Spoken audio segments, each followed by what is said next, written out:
Hey, everybody. Welcome to an evening with Simu Liu. Very happy to be joined here by all of you tonight. My name is Kyle. I'm an events coordinator here with Conestoga Students, Inc. My pronouns are he and him, and I'm currently sitting in our lovely event studio with our white, black, and orange background. I've got our TV screen here off to my left-hand side. I'm wearing a black t-shirt. I've got a beard, some glasses, and a black hat on. Thank you guys all so much for joining in. Today we're joined from all over Ontario by students from Conestoga, St. Clair, Niagara, Fanshawe, Cambrian, Guelph, Sheridan, Algonquin, George Brown, Durham, and Mohawk. So happy to have all of you here joining in from wherever you are right now. Let us know in the chat where you're tuning in from. We love to see where you guys are currently at.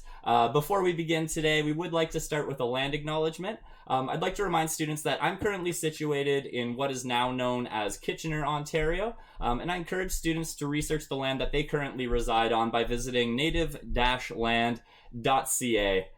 We would like to acknowledge that Conestoga is situated on land that is the traditional home of the neutral Haudenosaunee and Anishinaabe peoples. We extend our respect to all Indigenous peoples for their past and present contributions to this land. We also recognize and respect the cultural diversity that they bring to our college communities. Welcome again to an evening with Simu Liu. We've got a great event lined up here for you today. Simu Liu made history as the star of the first Asian-fronted movie in the Marvel Cinematic Universe in Destin Daniel Cretton's Shang-Chi and the Legend of Ten Rings, which garnered him People's Choice Award for Favorite Action Movie Star. For 5 seasons, Liu starred in the CBC Netflix comedy series Kim's Convenience, which won the ACTRA Awards for Outstanding Ensemble in 2017 and was also nominated for the same award in 2018. Kim's Convenience also went on to win the award for Best Comedy Series at the 2018 Canadian Screen Awards. The first Canadian television series with an all-Asian-led cast, the series chronicles the day-to-day micro-dramas encountered by a Korean immigrant family that runs a corner grocery store. Liu's first major role was on the critically acclaimed Omni crime drama Blood and Water. The first trilingual series in English, Mandarin, and Cantonese was produced by Canadian Television, for which he received nominations at the ACTRA Awards and Canadian Screen Awards. Aside from his performance on screen, Liu participated in the writing room for the series by contributing in the show's second season as a story editor and as the main writer for one episode. He will next star alongside Mark Wahlberg in Arthur the King, and most recently completed production on the film adaptation of Terry Jenkins Reid's bestseller novel One True Love's opposite Philippa Sue.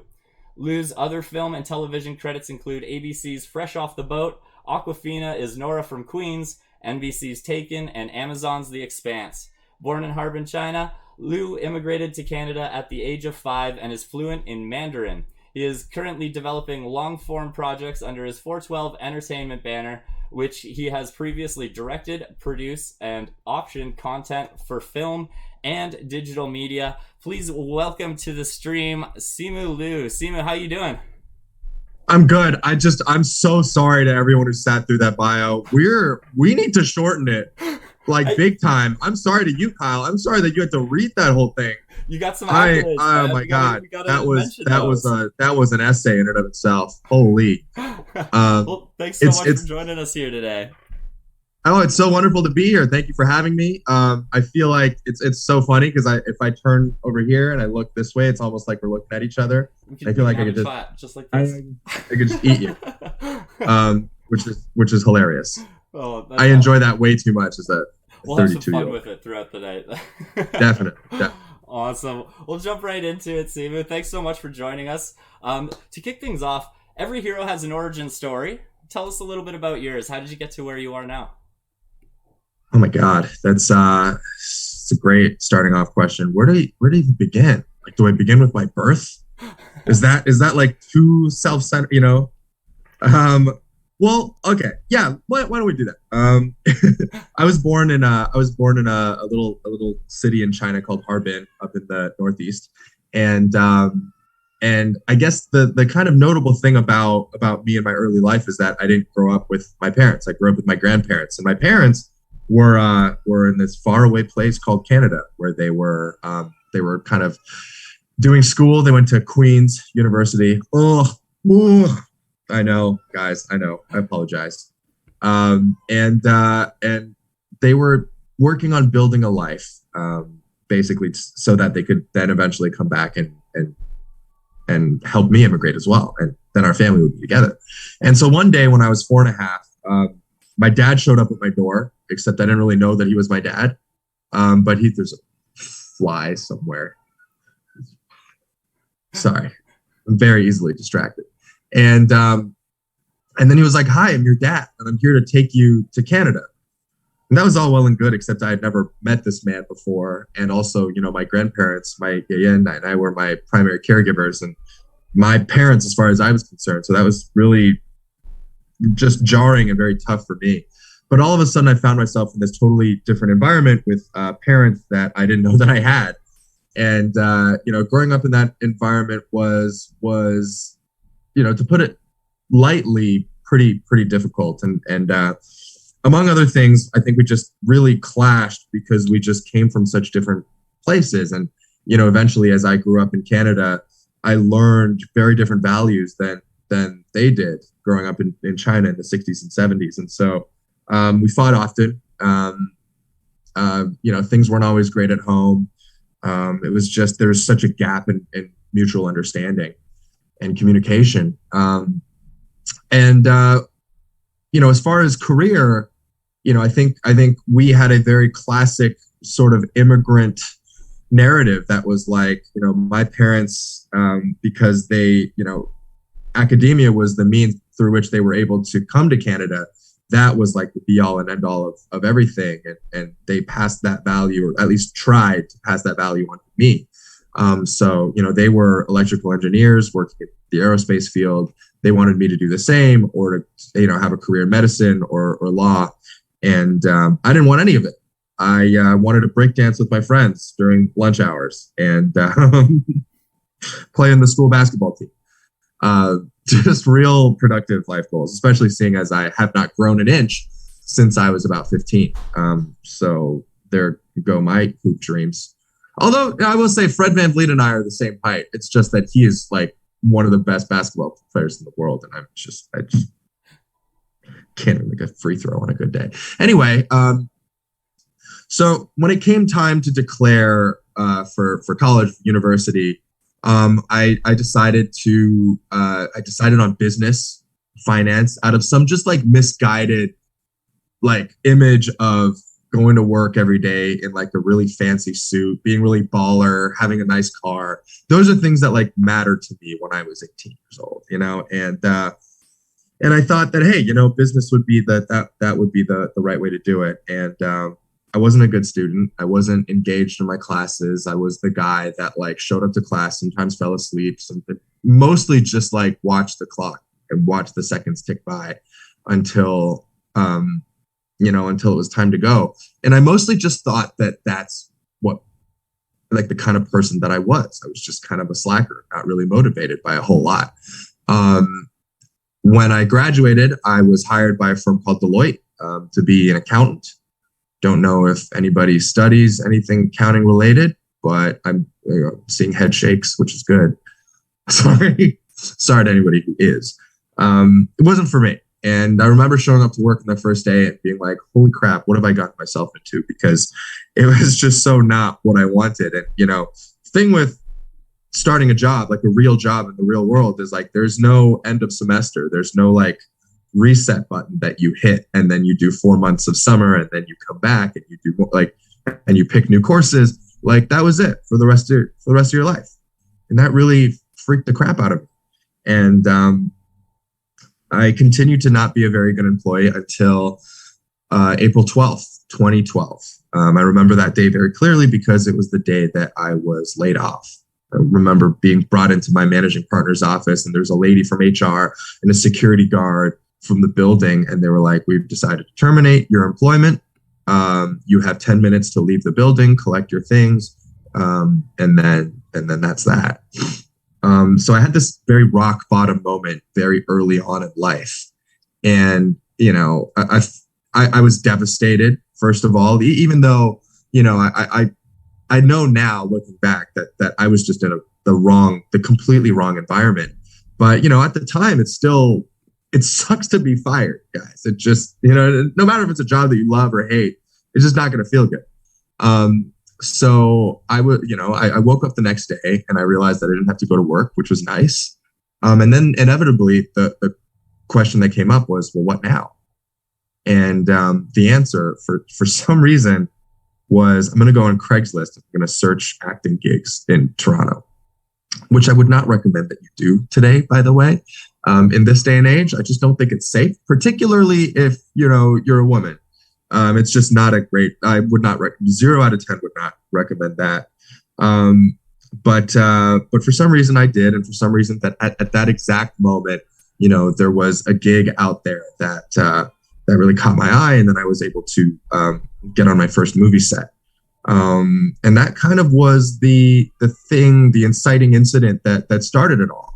What I realize now looking back is I went through so much of my life living my parents' version of success and not really doing it particularly well, and I told you before, I thought that was just the kind of person that I was, but something really interesting happened when I started to go down this path of acting or, TV and film and whatever have you, is that I started to feel really energized. And I woke up every morning with the kind of just spring in my step that I never had before. And it was so invigorating and it was addictive. And it was it energized every cell in my body. I just wanted to do more. And I loved the person that I was while I was doing it. And I since come to realize that that's what happens when you are where you want to be in life, and I don't want to get too spiritual, religious, but I think you put out a specific energy in the universe when you're kind of in alignment with what you want to be doing. And it's really special. And so, unfortunately for my parents, who at the beginning did not understand at all, I found the thing that I was meant to be doing. Even though it took 22 years of not knowing anything and being a slacker and not being engaged with class to get there. But yeah, very long-winded way of answering the question. I gotta ask, you still breakdancing? I dabble. Awesome. I dabble. Look, my lower back, Kyle, is not what it once was. Okay. Whenever I used to be the guy that people would look at and they would be like, oh, you treasure your youth while you have it. And I'd be like, okay, boomer, I'm going to be fine. I'm going to live forever. Peace. And now whenever I play basketball with my friends or I break dance or, I do, for example, a fight scene for a movie, I really feel it at the end of the day, especially if I don't stretch. It's the worst thing in the world. So yeah. But I try. I don't know if there's any break dancers in the audience tonight, but I'll work top rock all day. I'll do the top rock and then a little bit of footwork, and then I used to be able to windmill pretty well. Nowadays, it's okay. It's just again, it's the muscles. It's the muscles. Gotta keep up that stretching. Yeah, you do. Oh, that's awesome. You've mentioned in some past interviews and in your book, We Were Dreamers, an immigrant superhero origin story, that you have a chip on your shoulder. Can you tell us what you meant by that? Oh, a chip on my shoulder. Yeah, I think, it's I think just this idea that, I wasn't going to take what the universe was giving me. I growing up in high school, I was never cool. Nobody ever taught me how to be cool. My parents weren't cool. They'd be the first ones to admit that to you. And I just didn't, I wasn't raised around that, but I wanted it so badly. And the thing is, the more you want to be cool, the less cool you are. But I didn't know it at the time. And I was just, never the guy. And I think it was that. It was just constantly feeling like I was looked through rather than looked at, I wasn't being seen. And so it was the thing that motivated me was just this, like, I'm going to prove them wrong one day. I'm going to prove them all wrong. And not the healthiest, having been in a little bit of therapy since then. I'm like, not the healthiest mentality to have, but at the same time, it was all I had at the time, propelling me forward. And it was that chip on my shoulder too that followed me, into my acting career and forced me to work hard, so much harder than I think I would have otherwise.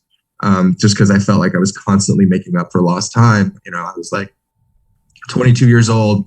I just basically decided one day that I wanted to be an actor. I didn't have any training of any sort. So I knew that I was going to have to really, really work for it. And that's I guess a little bit about where that chip comes from. And then, it was like even auditioning, like constantly being passed up, constantly being rejected, which is such a reality for actors, especially when they're starting out. And I remember like every time I was rejected from like a very important audition or like a conservatory that I really wanted to get into, I would just always remember. I'm like, these people, they don't see me for who I am, and I'm going to show them. It was that kind of highly toxic mentality that I came from, I guess. Do you still carry that chip on your shoulder, do you think, or has things changed throughout your professional life as things have developed and since Shang-Chi and Kim's Convenience? Yeah, I definitely think I'm happier, which is great. I just think it's, it can be an incredible motivator, but it can also just like really trap your mind into like a negative mindset where, you could be experiencing extraordinary success, but then all you're seeing are the people who are saying bad things or who don't like you. And I think the more that I am able to do this job, which I'm very privileged to be able to do, the more I realize you're just not going to happen. You can't have everybody like you. You could be the most delicious, the most ripe, the shiniest apple ever. And there's just going to be someone out there that just doesn't like apples. And there's nothing you can do about it. And I think accepting the things that are outside of your control and accepting the things that you can't change, that went a long way. That was a big turning point for me in just trying to adopt a more healthy and positive mindset towards life. And so now I think, I'm still working very, very hard, but, I'm in a very different situation now. And I'm in a situation too, where I get to use my platform to affect positive change. And, I can't do that if I'm constantly just like, just negative. I'm walking around with that chip. I think it's very privileged to be where I am. I'm very lucky and very grateful for it every day. So I'm trying to focus on that rather than the negative. That's great. How do you deal with some of that pressures? I know with the explosion of your career over the past little bit, sometimes that accessibility maybe isn't always the greatest of things. How do you deal with kind of those negative comments and negative pressures that come your way? God, there's so many. I don't know. No, the kind of what I was saying earlier, it's about framing your mindset. The Apple analogy was very helpful for me. I can't remember what motivational Instagram account I read it on, but, very profound. And then I think, changing my relationship with social media was huge too. And maybe like learning to distance myself from what was online. Just because I feel like, and the more people that I've spoken to in the public eye, more I realize like this is not a natural state for human beings to exist in, from where we evolved from, just, people who stuck in small tribes and caves, like we're just not used to hearing all of the negativity in the world all the time and everyone's opinions on you being vocalized all the time. And when I was on the show Kim's Convenience all the way back when we first premiered in 2016, it was a great time to be on social media. Everyone, not that many people watched our show, and the people who did, who cared enough to comment on it, were generally people who loved it, and we loved engaging with their fans, and it was all wonderful.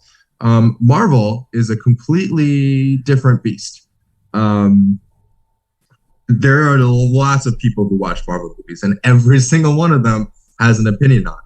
And there are people who watch Marvel movies who hate Marvel movies. They can't wait to tell you how much they hate Marvel movies. And then there are people who love Marvel movies but hate me. So there's lots of opportunity there. There's lots of Venn diagrams intersecting just hatred. It's been really important for me to just create that space for myself, because it's no longer the same Twitter that I was logging into 5 or 6 years ago. This is a Twitter that is a lot more volatile, where everyone, I'm plugged into so many more people, and people who don't know me at all can, in an instant, say something that's horribly vitriolic and also untrue. And so it's about learning to see social media as not an example, not exemplary, and not indicative of real life, which is hard. But people don't interact face to face the way that they do, on the computer or over the phone. Like when we look at each other and we have a conversation, we're constantly trying to find ways to connect to each other.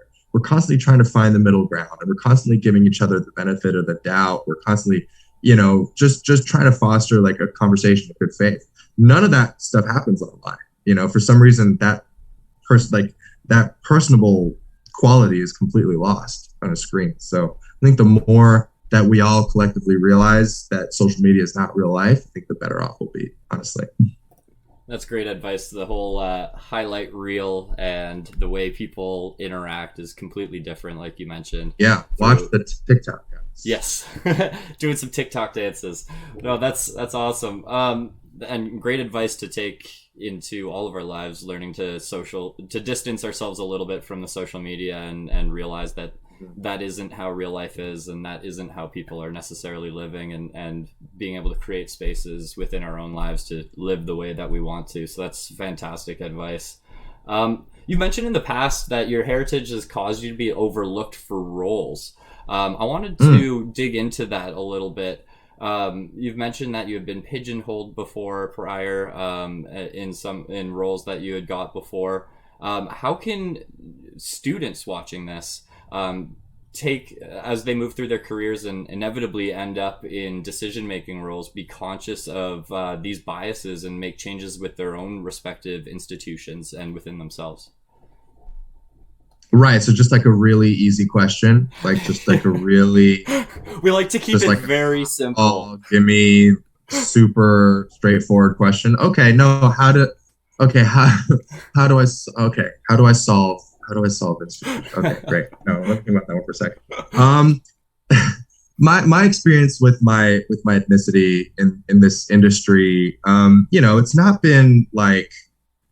it's not been like Hollywood. We talk about Hollywood sometimes as if it's like some sort of like single-minded organism that operates out of like it's like its own gigantic thing, when in reality it's comprised of just hundreds upon hundreds of production companies, agents, managers, talent, directors, writers, actors, everyone.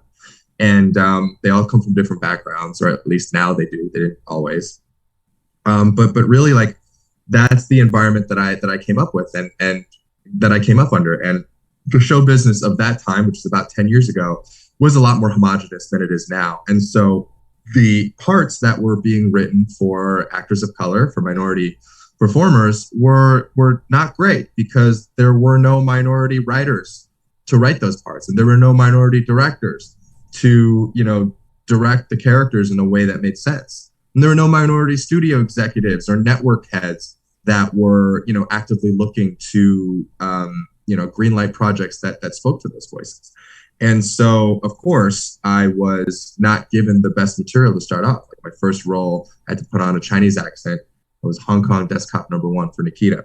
My second role, I was air traffic controller #1 for Mayday, and we're putting on a Japanese accent.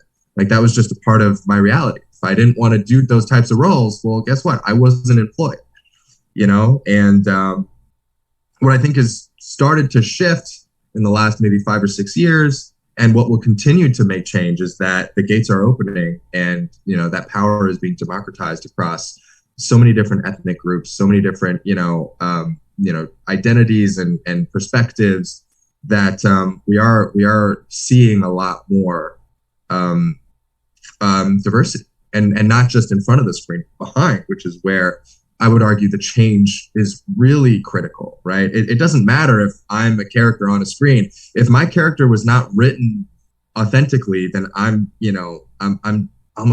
doing myself a disservice. So something that we were very, very adamant about for Shang-Chi was, Asian American filmmaker, Asian American screenwriter, just working together to make sure that we had characters that felt like they were real, that they were lived in, and that they had perspectives that were authentic and relatable. Because otherwise we would have gotten a Jackie Chan movie. And not that I hate Jackie Chan movies, I love Jackie Chan movies, and I idolize Jackie Chan, but he's not me. The characters that he plays in movies are foreigners that come from Asia, and he's always paired up with like a quirky American sidekick, and and the joke is how much of a fish out of water he is, and how much he doesn't belong. Whereas I grew up here, and I want to watch movies and read stories about people like me who grew up having to navigate these different cultures, and all of the like little nuances and the idiosyncrasies that came from that. So that's really what will affect change is people like yourselves, like you mentioned, Kyle, being in those decision making positions, and then if you're a person of color, it's about making sure that you are speaking out when you should be, and that you're identifying your and challenging your coworkers whenever you feel like there's a blind spot that is happening, or that they can't see. Or if you're not a person of color, that you are aware that you may have blind spots, and that you open the floor and allow people with different perspectives to speak up and create a safe environment where they can feel empowered to do so. Especially on movie sets, which are so collaborative. I've yet to be on a really disastrous one where there's one person that's like, this is my way or the highway.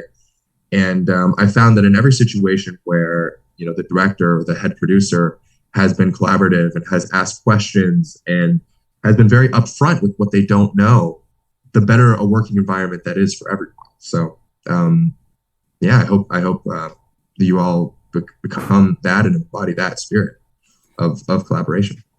That's fantastic advice, Simu. Thank you for sharing that story and sharing that advice with students today. We can all take that forward, moving forward. Here, we'll switch over to something a little bit less groundbreaking for this next one. How did you react to being casted as Marvel's first Asian superhero, and knowing you are now quite literally a superhero to so many kids around the world watching these films? You said less groundbreaking. How's that less? How's that any less groundbreaking? Oh man. I cried hysterically, as one would, when being notified that they are now a member of the greatest cinematic franchise ever in the history of humanity. No, it was an incredible moment. I was in my underwear. I was eating shrimp crackers alone in my apartment, and then all of a sudden I get this call from Burbank, California, and then I pick it up, and it's Kevin Feige, the president of Marvel Studios. He's like, "You want to be Shang-Chi?" And I was like, "Yeah, let me think about that for a second." And then 4 days later, I'm on a plane to San Diego, going to Comic-Con with Angelina Jolie. Like, it's a true story. I ended up having dinner with Angelina Jolie because she sat at my table, mostly because I was at a table all by myself. It was me and my manager and like 8 empty seats. It was like the first day of school, when you're like carrying your lunch and you're like, "Oh, great. Like, I don't know anybody here." And everyone's sitting in their table.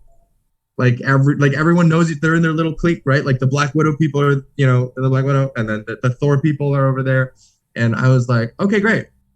It's just me and my manager, Chris.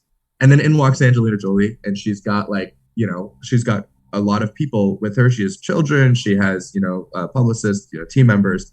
And she looks left and she looks right. It's like all full tables. And then she looks dead ass right at me and my 8 empty chairs. And then she's like, "Yeah, I'll sit there." And the look of terror on my face as she was coming towards me, because I was fully planning on just like eating by myself. I was like mentally resigned to that. And I kind of liked it. I was like, yeah, I'll be alone. And I was not prepared for Angelina Jolie sitting down across from me and having dinner. So that was the thing that happened. And then the other part of your question, which was about, inspiring kids and whatnot. I mean, it is crazy because I always, there's a part of me that's always pretty cynical about that stuff. I'm like, how much is that really happening? And, it's crazy since the movie's come out. I've had countless parents tell me just how much their children have been affected by that movie. And not necessarily just East Asian parents, not necessarily even Asian parents or even immigrant parents. I mean, I think it's just an incredible feeling to see a superhero, that looks just a little bit different. And whether you're Asian or not, I think it just helps to shape your worldview. Excuse me. It helps to shape your worldview, and it helps to show that, that we belong and that we deserve to be here just as much as anybody else. And, that's something that over history has not always been taken as a truth, and certainly in the last couple of years, with COVID and with everyone's anxiety running high, there've been just such an uptick in hate crimes against Asian Americans, Asian Canadians as well. So I really do think a movie like Shang-Chi is important. I think it's important for people to see themselves represented in this culture, in this society, and to feel like, yeah, they belong. Not that they're people from afar that are fundamentally different and, are scapegoated for, things. It's just, this is just somebody that I grew up with, or this is just somebody this could be my neighbor. This could be the guy that parked my car at the San Francisco Fairmont.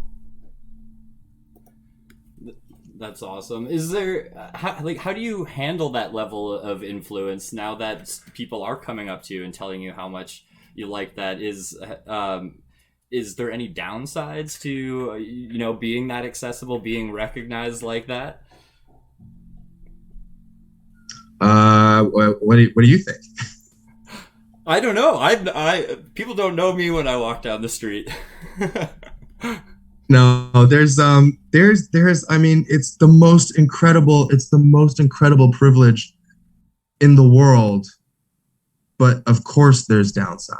It feels like, of course it feels weird not to be able to have a moment to yourself, and I find that's harder and harder. It all it takes sometimes in a space for you to feel like not quite, I don't want to say safe, but like not quite able to just kind of let go and be yourself, is one person that recognizes you. And then all of a sudden it feels like you're being watched, and it feels like you can't be just like your regular, goofy, stupid, dumb self. And you have to be a superhero, for sure that it comes with downside. I remember when we were promoting the movie, there would be like professional autograph seekers that would camp out outside my hotel and our hotels of where we were staying throughout the press tour. And, these people didn't care about me. They wanted a signature so that they could sell it on eBay, but that's the kind of world that we live in. And it'd be a totally different story if I was meeting actual genuine fans, but it was like so painfully obvious that these people were just kind of there to exploit a piece of the, whatever flavor of the week. And there's kind of different versions of that story. But what I can say is that having a solid support system throughout all of it has been just so critical for me to remain kind of relatively grounded throughout all of this and not go absolutely crazy. And I've got my friends, who I've known since I was 12, with me. I have just the best people, and most important of all, I have my parents with whom I have like the best relationship now. So, especially as you get older, the importance of those friendships, and not just general friendships, not just friendships of convenience, which I'm sorry to say, you guys are really young, but like a lot of your friendships aren't going to last. They're just not. It's an uncomfortable truth. And I hate to be the one to break it to you, but it's just human beings. We're just not meant to have a close knit circle of 40, 50 people. It just doesn't happen.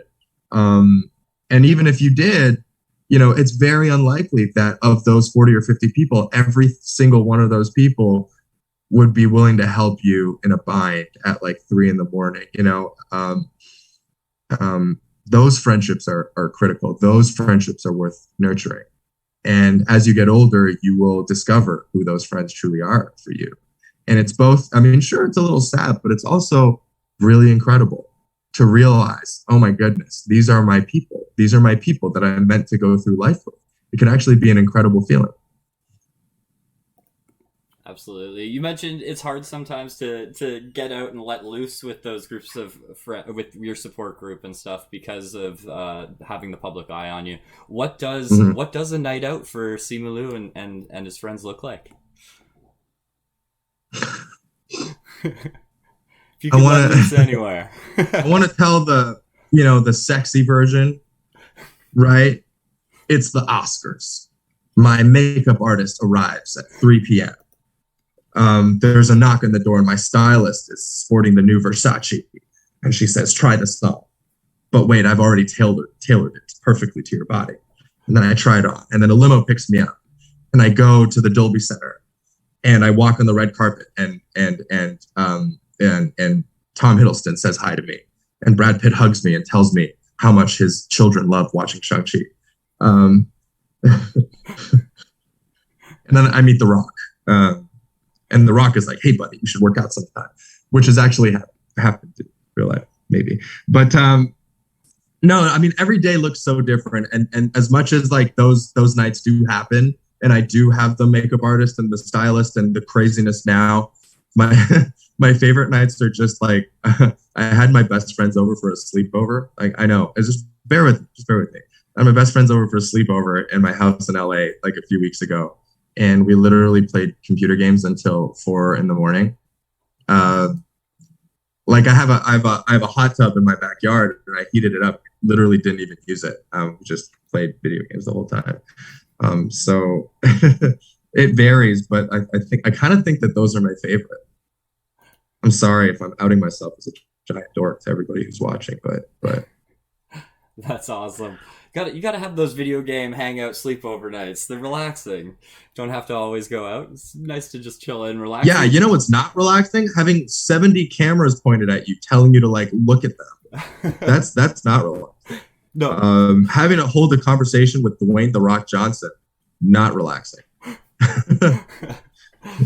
Hey, you mentioned the Oscars at the beginning of it, and it was recently announced that you're going to be hosting the 2022 Juno Awards. Congratulations, by the way, on that. That's awesome. Is this the beginning of a Simu Liu music crossover here now? Thank you so much. No, I mean, oh my God, I don't want to like say anything that I shouldn't be saying. I've got this whole team now, but I am trying to do music. That's something that I've always wanted. Before I ever wanted to be an actor, I wanted to be Justin Timberlake and NSYNC, clearly. And you know, I feel like I'm just one step closer to getting there. No, I had a song on the Shang-Chi soundtrack called Hot Soup. I don't know if anybody listened to it, but it has, not to brag or anything, it has over 2 million streams on Spotify. It's a thing.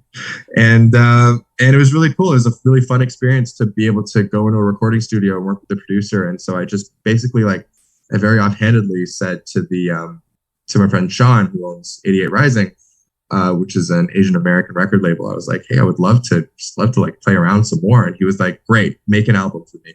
So that's happening. And it's really cool. I'm really excited for it because, you know, I don't like, I guess I'm not a musician by trade. And so it just feels like a passion project. It feels like even if like 20 people listen to it or 10 people or no people, it's still something that I get to keep for myself, which is really, really awesome. But all that being said, being asked to host the Junos was not incumbent on any musical ability whatsoever. It was just, you know, I think coming off of SNL, it was like, I was approached, and I really, I mean, I love the Junos. I don't know if you guys watched the year that Drake hosted, but it was really, really funny, and he was really great. And Canadian musicians continue to do incredibly well globally, and I just feel like there's something in the Canadian water that makes us like super musically inclined. But I'm really, really excited. We're gonna be, live and in person for the first time in 3 years. And we're going to be outdoors for the first time in the Junos history. We're going to be on the Budweiser stage, I think it's called now, and we'll be broadcasting across the whole country. I'm really, really excited, and I hope I'm good. That's amazing. There you go. You heard it here first. Keep your eyes out. Simu Liu records coming out. That's awesome. Thanks for sharing that with us. I can't guarantee it'll be any good. I really can't. I'm sure it's great. We do have some students in here, so in the interest of time, I'm going to ask you one final question. Is there anything that you would like to share with students? What do you got coming up? And then we'll bring in some of our student questions in here next. Yeah, for sure. So, I mean, I guess the thing that's most kind of in the news cycle right now is I'm doing the Barbie movie, which is pretty crazy. I'm doing it with with Margot Robbie and Ryan Gosling, which is insane. And Greta Gerwig, who is an incredible visionary filmmaker who did Little Women and who did Lady Bird, and now she is doing Barbie. It's going to be incredible. And then the other thing is I wrote a book, which you kind of alluded to earlier. I have a prototype right here. Actually, it's called We Were Dreamers, an immigrant superhero origin story. I should probably know the title of my own book, but it's a memoir about my life, but it's actually also about my parents' lives and what drove that. I did a lot of research. I conducted a lot of interviews with them, and it was really like what drove them to risk everything to come to this whole new country. And it's kind of paralleled with my own journey to showbiz. It's like what compelled me to dive down this path that I knew nothing about. And it all felt like so parallel and so meaningful, just like my life and my parents' lives echoing the same kind of desire, this burning passion to like look to the horizon, find a dream, to find purpose in that, and then to pursue it with everything that we had. I think there's just such a beautiful immigrant story. And I would like to read you a quote from Olivia Munn, who says that it is a sincere, funny, and fascinating love letter to family and a guidebook to pursuing your dreams, which is a pretty big deal. Ronnie Chang said, "Oh, great, just what we need, another underdog immigrant story." That one's not as nice. I'll do one. There's one more. Ryan Reynolds. "Don't let Simu Liu fool you. On the outside, you may see boyish good looks, talent, and a body made of tightly coiled muscle. But on the inside, it's quite good looking in there too. Strong heart, beautiful ligaments, and a soul made of spun sugar." It's Ryan Reynolds. So, it must be true. So anyway, yeah, it's a little celebrity cameo plug for my memoir. And you can pre-order it now, and it comes out in May. So yeah, please consider that. And that's about it, I think. That's awesome. Get those pre-orders in. And I'm here with you guys, which is, I think, the best. Well, we are very happy that you're here joining us as well. And that's at this point, we'd like to bring in some of our students who are also very happy to be here with you today. First off, I'm going to introduce Emily from Niagara College to ask her question. Emily, welcome. Hi, Simu. Love your shirt. Oh, thank you. It was my favorite Christmas present this year. Oh, man. So my question is, if you could have a chance to work with any other actor or actress, who would it be? That's a really great question. Thank you for that, Emily. There's honestly so many. And I don't want to just pick the people that I have crushes on. Because then I would just make movies with Halle Berry and Cate Blanchett all day. And as fun as that would be for me, people might be like, okay, you need to diversify a little bit. There are so many people in the industry that I just admire so much. I mentioned Ryan Reynolds, who in addition to being hilarious and Canadian and just an incredible human, is also so kind offline, in person, and is somehow even warmer and better of a person than he presents himself to be, which is just the absolute best. And I would love to work with him one day. So many like Marvel co-stars. I feel like Robert Downey. Yeah. He's just. It's so weird because he just exited as I came in, and I just feel like we're two ships passing in the night. But I admire him so much. He's such an incredible and iconic talent. And then like Tom Holland, doesn't have to be people who are older than me. I think he's incredible, and I respect and admire him so much too. And also, there is a comic in which Shang-Chi and Spider-Man kind of team up, and I think why not? Why wouldn't people want to watch that happen in a I'd movie? be so excited for that. My two favorite people. Oh man, I appreciate that so much. Shang-Chi and she got the Spider-Man t-shirt. That'd be perfect. There you go. Thank you so much. I also have one thing when she was wondering. She wonders what your favorite color is. Oh, my favorite color. It's really interesting. Great question. Actually, I think this is really good. We went through like hundreds of different backgrounds for this book, and I actually really I landed on this one, and I think this is my favorite color. It's kind of this like deep turquoise. It's like ocean aquamarine something.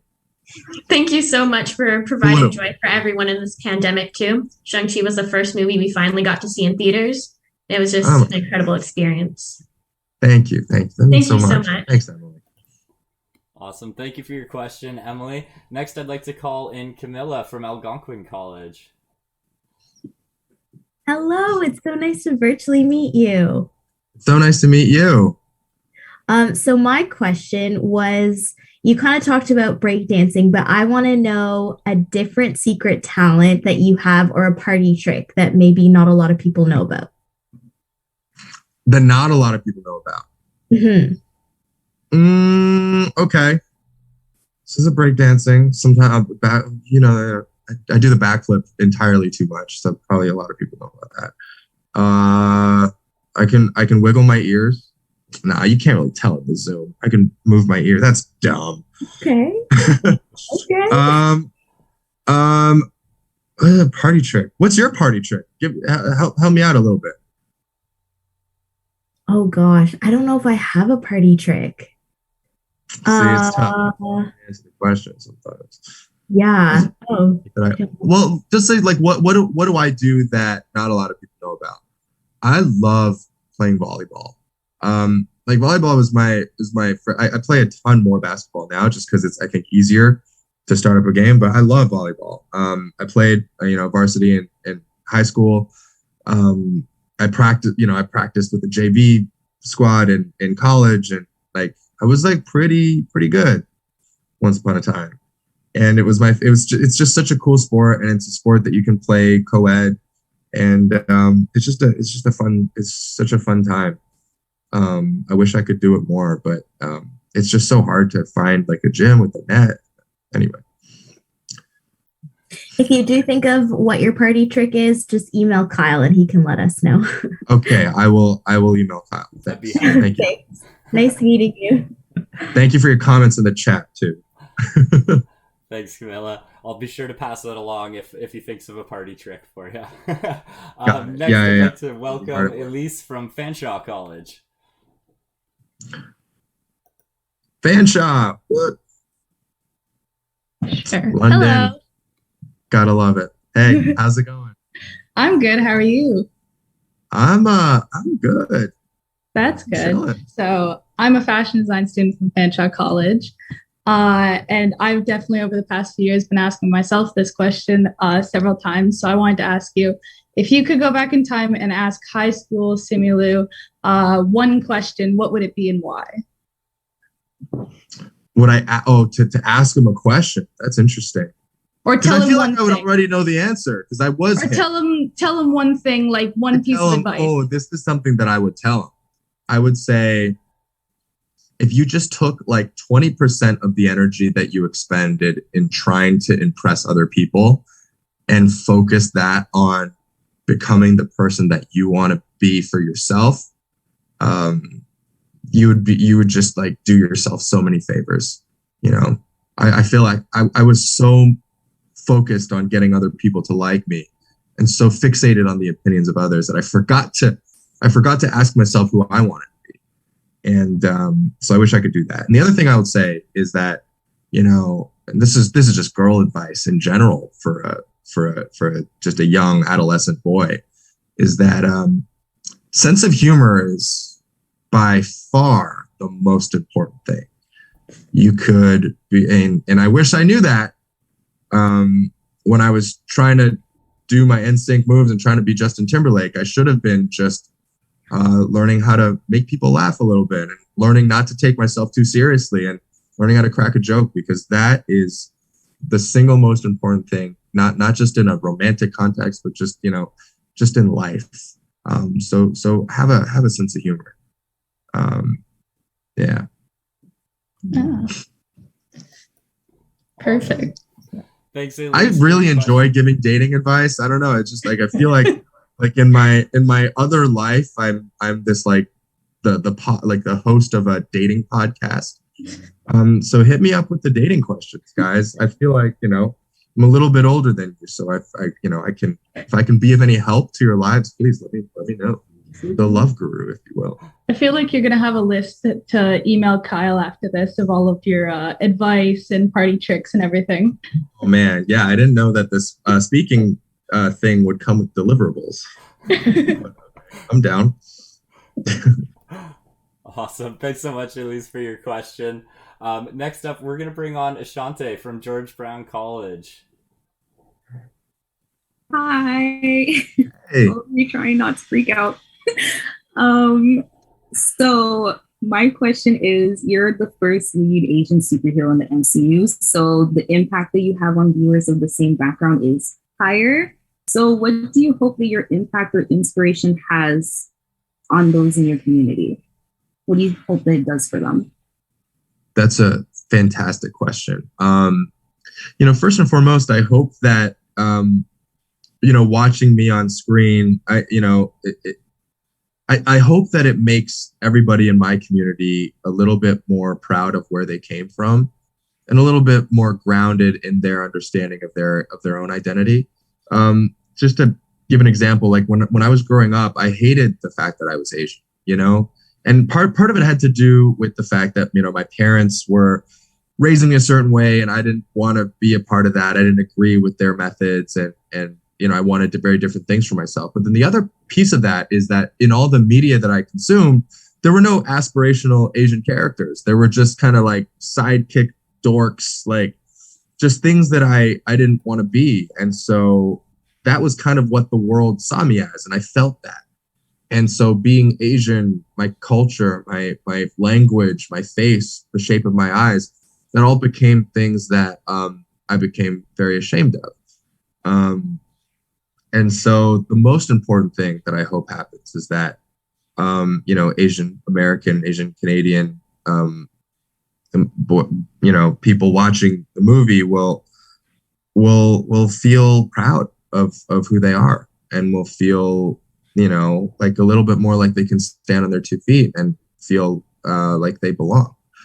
And then, you know, further to that, I think it's like as my career progresses, I want to become more than just somebody who is in front of a camera saying a bunch of words. You know, I want to be somebody who affects creative decision making. And, you know, my team and I have been actively producing projects and looking for those stories that delve deeper into our community and our experiences to be able to share those stories.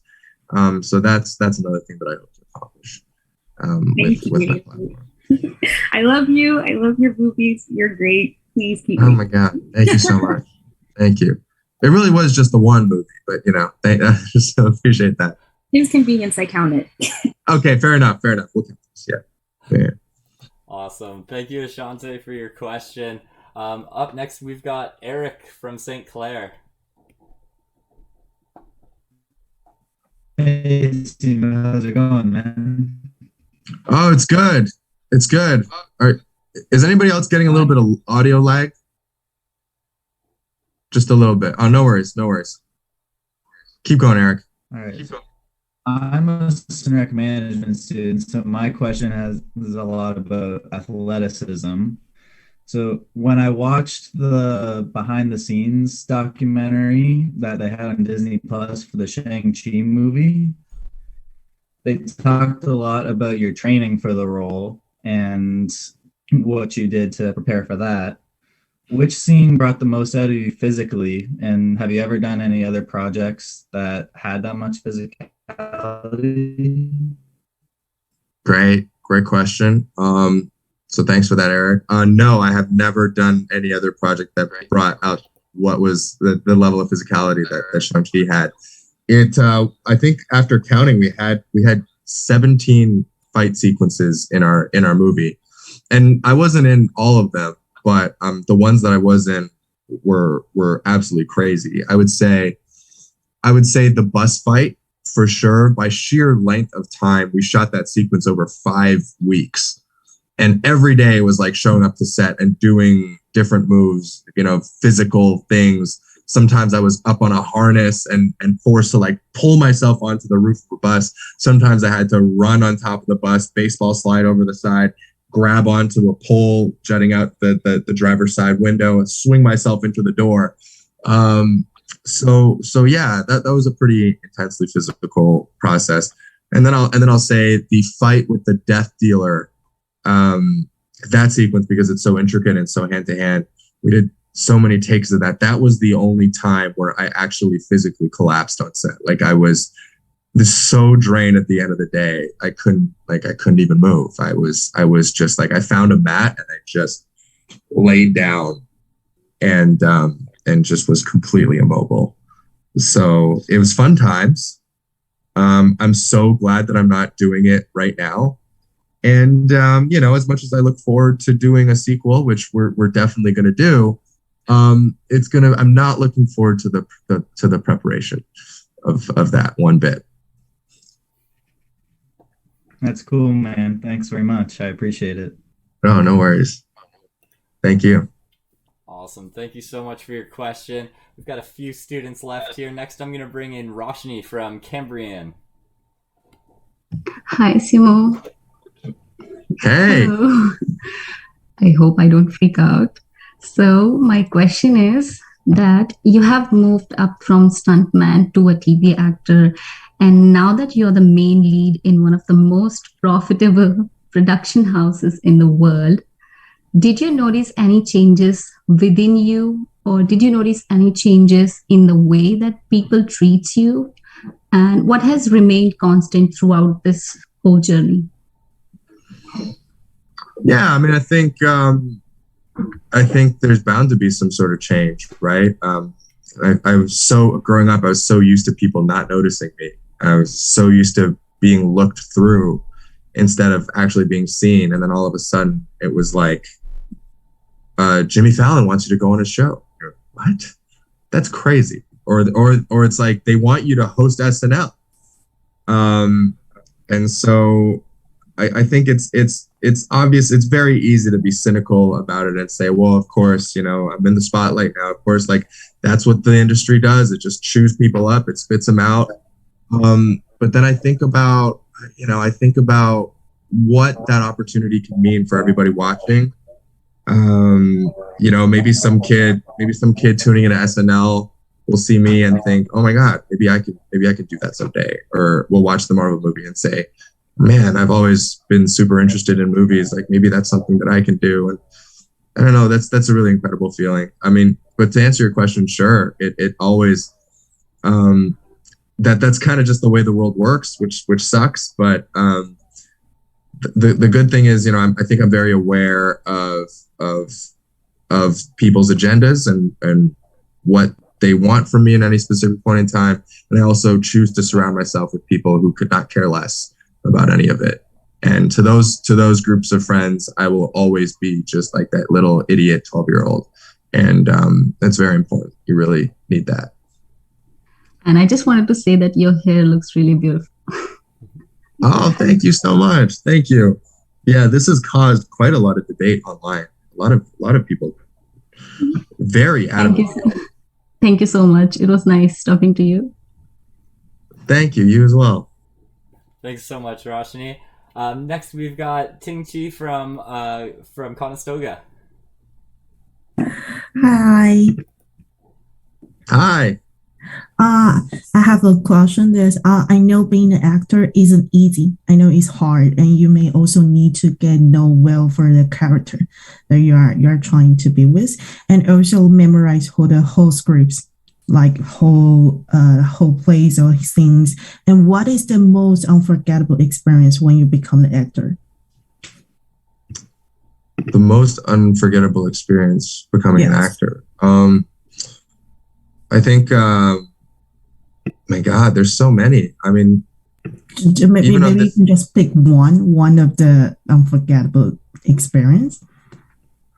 I mean, I go back to like even setting foot on set for the very first time as an extra, making $7 an hour. You know, like that was. I remember that just so viscerally, because it was just such a magical, transformative moment for me. You know, but when I think back into my own life, it's probably putting on that superhero suit for the very first time. You know, and it took like 3 people to put on because it was like 3 layers, zippers. I couldn't breathe in it. But when it was all done, and then it's like the costume designer stepped away, and it was just me in a suit in front of a mirror. I mean, that's like a feeling that I can't even put into words how incredible that felt. You know, and then the other I would say is getting to act opposite Tony Leung. Who's such an incredible, Hong Kong movie icon, and even being able to share the screen with him as just like a guy with barely a fraction of his talent or his on-screen presence is an immense honor. I'll never forget that. Thank you. And also, actually, my friend is also on the phone, so she's also listening. Oh, what's up? Yeah, and also she just told me that you also have actor on King Convenience Store, the show. Uh-huh. Yeah, so that's a reason why she's really crazy about that one. Oh, wow, that's awesome. That's awesome. You're a very good friend. Yes. Because she's really envying me that I can join. So I just create a phone call with her. Yes. Oh, I see. Well, now I have met her. Thank you so much. Awesome. Thank you so much for your question. We've got 2 more students left here. Rama from Mohawk, you're up next. Hello, Simu. How have you been? I'm good. I've been talking a lot. My mouth is a little dry. I'm gonna take I can totally imagine that. So, my couple of questions is, I know you mentioned one of the songs from the Shang-Chi album. So, I think I may have missed that, but out of all the songs, what were your most favorites? I love Run It. It's just such an awesome upbeat song. Mm-hmm. Rick Ross is on it. Rich Brian is on it. I love Every Summertime by Nicki. I've been listening to that on repeat. Yeah, she's wonderful too. And I got the chance to meet her recently at an award show that we were both at, and she's just incredible. I saw her perform live. She sounds exactly like she does on the track. Like she's just an incredibly talented singer. And then I don't know. It's generally, I would say, it's a pretty fire soundtrack. And then Anderson .Paak's song, of course, is awesome. Fire in the Sky. Yeah. And also, I do have a couple of questions. I know you've mentioned some of the memories you've had while shooting Shang-Chi, as asked by Asta, but I was just wondering, just like, I know we've heard of Marvel actors like Chris Hemsworth, who has taken like I think 5 millionaires from set, and Nice. RDJ, who has taken like the A symbol from the Avengers compound. So I was just wondering what are you hoping to take away? I guess while shooting Shang-Chi 2, either prop wise or memory wise, or both. Great question. I may or may not have stolen Shang-Chi's shoes from the first movie. And so I hope that they just continue to put him in like really nice sneakers, and that those sneakers continue to go missing at random points. I like shoes. I like sneakers, and I like that someone like Shang-Chi in his like superhero outfit is wearing Jordans, which is pretty cool. Yeah, I was hoping that you like the Air Jordans would be one of your answers. Yeah. I'm gonna pitch like a really expensive shoe for the next one, and then like and also it's nice. Probably like a future version of it. Yeah, totally. Well, Oh, I think you muted yourself. Oh, yeah, There you go. it was really nice getting to talk to you. Thank you. Oh, so thank much. you. Likewise. awesome. Thank you, Rama. And we have one final question here from Daniel at Durham College. My man with the Call of Duty microphone and the headphone setup. I love it. Hello. What's up? Good. How are you doing? I'm good. I'm kind of envious of your headphones. Thank you. So my question is, what was your favorite scene from Shang-Chi? It's a really good question. Because it's probably not what most people think it is. I think the confrontation between father and son. I think that is my favorite part. And I feel like it's so perfectly meshed with my own talent and my skill set. I was very lucky in that first fight between myself and Wenwu, where I've got the staff. That's like 95% me.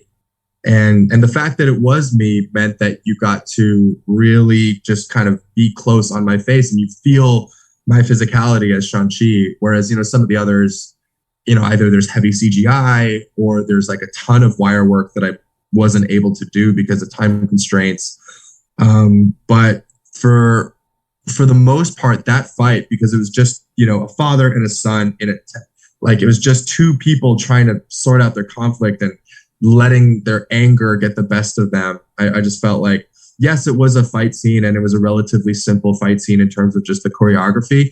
But what was going on between the actors was just really, really powerful. And I'm really proud of my work throughout the whole thing. And, there's not a lot of lines, but it's all, I feel like, in the eyes and the body language. And so really happy that I was able to do that. And I hope that we get to do more of it in the second one, where you can see it's me, and it's not just an ego thing of like, oh, I want people to know that I do my own stunts, but it's like, I want to be able to, I want the audience to be able to see what is going on here as I'm fighting, because that's the story. It's not just the way the hands move. It's not the choreography. It's not the speed. What really will engage an audience is the emotional stakes. And so yeah, that's my favorite part of the movie. It gets me, and it makes me emotional every time. The rest of the time, I am also emotional, but that emotion is usually anger at myself. And that's the one time where I'm like, oh, this is pretty good. It's pretty good. Oh, pat on my back. Thank you. Awesome. Thanks, Thank man. you so much for your question, Daniel. And Simu, thank you so much. That is our final question here for the evening. It was a pleasure getting to talk to you today and bringing you in here. Do you have any final remarks or comments that you want to leave students with before we sign off here today? Yes, guys. I'm just trying to think, what is the most wise thing that I can say right now? If they really want to make time for you, they will.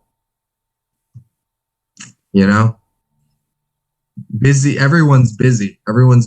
But if someone's too busy for you all the time, they probably just don't want to see you, and that sucks. But the sooner you come to terms with that, the quicker you'll move on and find somebody who loves you for you, and that's the best. So don't waste your time. Demand more of yourself because you're worth it. Okay. Don't know who needed to hear that, but it's out there. That's some great final advice to leave everybody with. Thank you so much, Simu, for joining us today. This was a fantastic talk. We've all had a blast chatting with you. So thank you so much. And to all the students tuning in today, thank you guys all so much for tuning in, catching this amazing event today. And stay tuned for your with your student associations to see what events are coming up next. We do a high five. This is the hardest closeout I've ever had to do, Simu. Come on, Kyle. Put her there. Ready? Yeah. Yes. It almost worked. One more try. Okay. Oh, you want it? Okay. I thought it worked pretty good. Okay, ready? 1, 2, 3. Go. Yeah. See, oh, that was good. That was the first time we've ever done a virtual high five here. Hell yeah. Awesome. Thank you so much, Simu. Enjoy the rest of your evening, and best of luck with everything that you've got going on over the next little while. Thank you, and thank you so much to everybody who's watching. Awesome. Thank you all. Take care, everybody. All right, guys.